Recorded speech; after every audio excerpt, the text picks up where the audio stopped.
भक्त की लाज और प्रभु का विधान। एक अनसुनी पौराणिक गाथा। ये कहानी उस समय की है जब भक्ति केवल शब्दों में नहीं बल्कि श्वासों में बसी होती थी। दक्षिण भारत के एक छोटे से गांव में वेणुगोपाल नाम के एक परम भक्त रहते थे।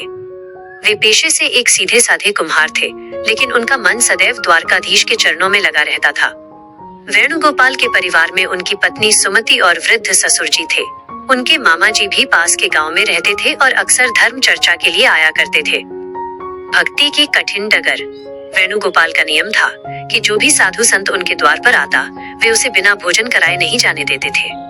चाहे घर में खुद के खाने के लिए दाने न हो, लेकिन अतिथि का सत्कार देव सत्कार माना जाता था। उनकी पत्नी सुमति भी उतनी ही धर्मपरायण थी। वे दोनों मिट्टी के बर्तन बेचकर जो थोड़ा बहुत कमाते, उसका आधा हिस्सा दान पुण्य में लगा देते थे। एक बार गांव में भयंकर अकाल पड़ा। नदियां सूख गईं और खेतों में दरारें पड़ गईं। मिट्टी के बर्तन खरीदने वाला कोई न था। वेणुगोपाल का परिवार दाने दाने को मोहताज हो गया, लेकिन उनकी भक्ति कम नहीं हुई। वे भूखे पेट भी जय श्री कृष्ण का जाप करते रहते। दोस्तों, अगर आप भी ईश्वर के चमत्कारों में विश्वास रखते हैं, तो इस वीडियो को लाइक करें और हमारे चैनल को सब्सक्राइब जरूर करें। जब आया सस्पेंस, एक विचित्र अतिथि। एक रात मूसलाधार बारिश होने लगी, मानो आसमान फट पड़ा हो। आधी रात को वेणुगोपाल के दरवाजे पर किसी ने दस्तक दी। दरवाजा खोला तो देखा कि एक बहुत ही वृद्ध और अत्यंत क्रोधी स्वभाव के ब्राह्मण खड़े थे। उनके साथ उनके शिष्यों की एक टोली थी। ब्राह्मण बोले, सुना है तुम बड़े भक्त हो।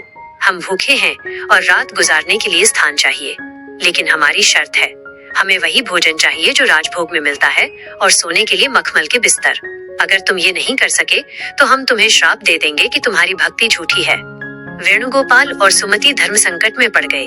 घर में फूटी कौड़ी नहीं थी, छत टपक रही थी और अतिथि श्राप देने पर उतारू थे। ससुर जी और मामा जी भी चिंतित हो गए कि अब इस भक्त की लाज कैसे बचेगी। पूरे गांव की नजरें वेणुगोपाल के घर पर थीं। आधी रात का रहस्यमयी चमत्कार। वेणुगोपाल ने आंखें मूंद लीं और पुकारा, हे गिरधारी, लाज अब आपके हाथ है। तभी एक चमत्कार हुआ। अचानक अंधेरी रात में एक दिव्य प्रकाश फैला। गांव के बाहर एक बहुत बड़ा और भव्य महल दिखाई देने लगा, जो पहले कभी वहां नहीं था। तभी एक सजी धजी गाड़ी वहां आई। उसमें से एक सुंदर नवयुवक निकला, जो खुद को वेणुगोपाल का छोटा भाई बता रहा था। उसने ब्राह्मण देव से कहा, प्रणाम महाराज, मेरे बड़े भाई वेणुगोपाल ने आपके लिए इस महल में व्यवस्था की है। चलिए, राजभोग तैयार है। ब्राह्मण चकित थे। वेणुगोपाल खुद हैरान थे कि उनका कोई छोटा भाई तो था ही नहीं। जब वे उस महल के अंदर गए तो वहां की चकाचौंध देखकर सबकी आंखें फटी की फटी रह गईं। रेशमी बिस्तर, सोने की थालियों में 56 भोग और सेवा के लिए दर्जनों सेवक। इस रहस्यमयी मोड़ के लिए एक लाइक तो बनता है। ऐसी ही अद्भुत कथाओं के लिए हमें सब्सक्राइब करना न भूलें और बेल आइकन जरूर दबाएं। सत्य का उद्घाटन। पूरी रात ब्राह्मण देव और उनके शिष्यों ने राजसी सुख भोगा। सुबह जब वे विदा होने लगे तो उन्होंने वेणुगोपाल से कहा, पुत्र, तुम धन्य हो। तुम्हारी संपन्नता और सेवा भाव देखकर हम गदगद हैं। जैसे ही अतिथि विदा हुए, वह भव्य महल, वे सेवक और वह छोटा भाई, सब कुछ अचानक ओझल हो गए। वेणुगोपाल फिर से अपनी उसी टूटी हुई झोपड़ी के सामने खड़े थे। उनकी आंखों से अविरल आंसू बह रहे थे।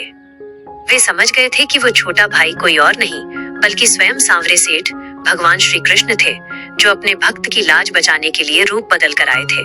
भगवान ने न केवल उनकी लाज बचाई, बल्कि ब्राह्मण के श्राप से भी रक्षा की। ससुर, मामा और पूरा गांव इस चमत्कार को देखकर नतमस्तक हो गया। उस दिन सबको समझ आया कि जो भगवान के भरोसे रहता है, भगवान उसके लिए नियम भी बदल देते हैं।